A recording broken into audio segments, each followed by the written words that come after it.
And budget talk turned into a showdown between City Council and the mayor's office today. Yeah, for about an hour, they traded blame for how the city ended up in a multi-million-dollar hole. Rachel Hanley was there. She's in the studio now. So, Rachel, this raised a lot of questions about how New Orleans handles its money.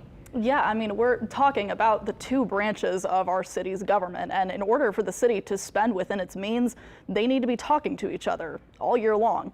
From what we saw at budget hearings today, that is not happening, and taxpayers are the ones who are going to bear the brunt. It was a tense day at City Hall. So that's why it changed. I'd love to come back and operate in your world where I can just recreate that. And that's fine. I really, trying to because find out I will make sure. It started when the state's legislative auditor, Mike Wagasback, came from Baton Rouge to present during the second day of budget hearings. He didn't have great news. For one, the city's deficit is even bigger than the $100 million estimate we've been hearing for weeks. Your spending deficit for this year is going to be about $160 million. Wagasback recommended that the council and the mayor's office do a better job of reviewing the city's spending together throughout the year. That's when the blame began. It is revisionist history because you all keep on saying, we didn't know, we didn't know. Councilmember Joe Giarrusso, who chairs the budget committee, accused the mayor's office of keeping council out of the loop. The evidence is that we presented what we were going to do in an email that you were copied on.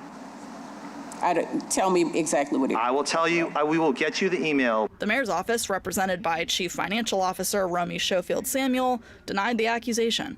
We're the ones who raised that issue, not y'all. I'm sorry. And I'm tired. We raised the issue in June of 2024. This went on for more than an hour. I didn't know what to anticipate. This is my second time at a council meeting, and they're all interesting. Wagasback reiterated to me afterward that communication should be the city's biggest focus next year to keep spending under control.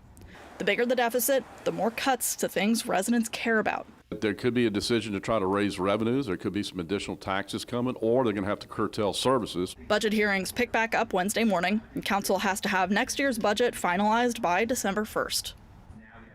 Those hearings start at 9:30. We'll be hearing from the Department of Public Works about how budget cuts could impact their operations.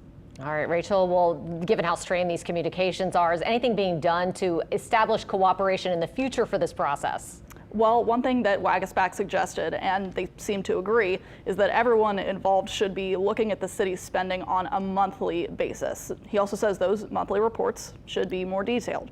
One of the biggest culprits in this year's deficit was overtime for city workers.